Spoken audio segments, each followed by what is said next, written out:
យកឱកាសនេះដើម្បីសង្កេត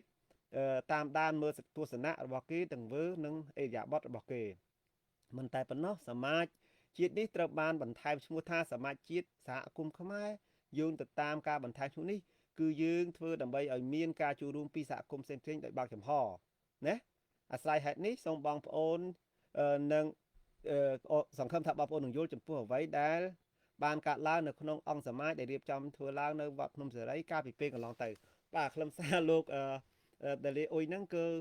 ចង់មានប្រសាសន៍សម្រាប់ទៅលោកកឹមសុខឲ្យយល់ថាក្នុងនាមអ្នកនាំពាក្យរដ្ឋាភិបាលត្រួតគួរតែដឹងមុនគេបណ្ដាំអ្នកនាំពាក្យរដ្ឋាភិបាលកម្ពុជាឯករាជ្យ23តុលានោះបាទ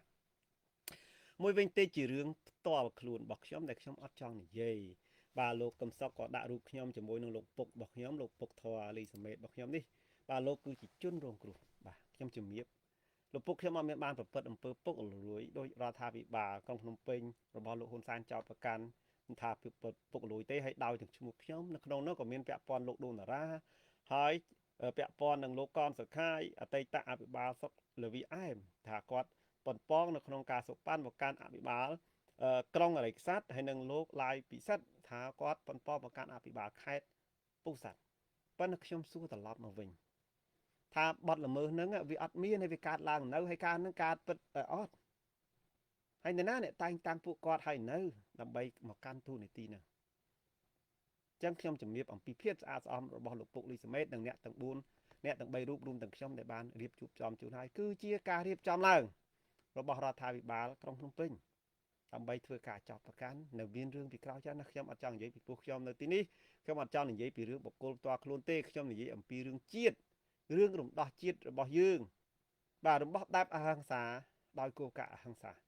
ដោយការបោះឆ្នោតរៀបចំបោះឆ្នោតឲ្យសេរីបាទហើយខ្ញុំក៏អត់មានគិតថារៀបចំហើយអីហើយឲ្យមានអង្គការសហប្រជាជាតិដូចមុនយោងតាមកិច្ចព្រមព្រៀងកុងប៉ារីស23ដុល្លារហើយទៅបោះឆ្នោតខ្ញុំសង្ឃឹមថានឹងចូលរួមបោះឆ្នោតទេអានឹងវាសាច់ទៅកលៈទេសៈនៅក្នុងការរៀបចំប៉ុន្តែឲ្យថាទៅដើម្បីដណ្ដើមអំណាចដណ្ដើមអីគឺអត់ទេយើងធ្វើអីទៅតាមច្បាប់ទាំងអស់ទី1ទី2នៅក្នុងស្រុកខ្មែរនោះដែលលោកកឹមសុខនិយាយថាជន់ឆោបោកដល់ល្បីខ្ញុំជំរាបថាក្នុងនាមសកលជាធិការណា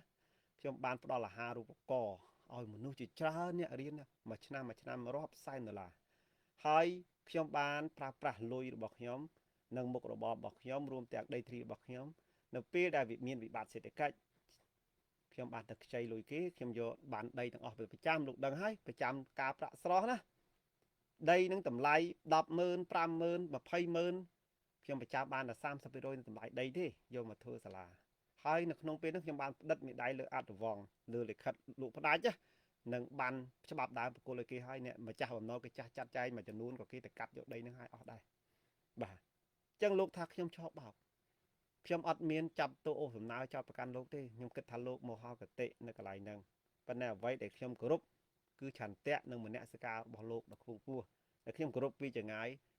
លោកប៉ះពាល់លើឯកជនភាពរបស់ខ្ញុំក៏ខ្ញុំអត់ប្រកាន់អត់ខឹងពីព្រោះវីរៈភាពនឹងការលះបង់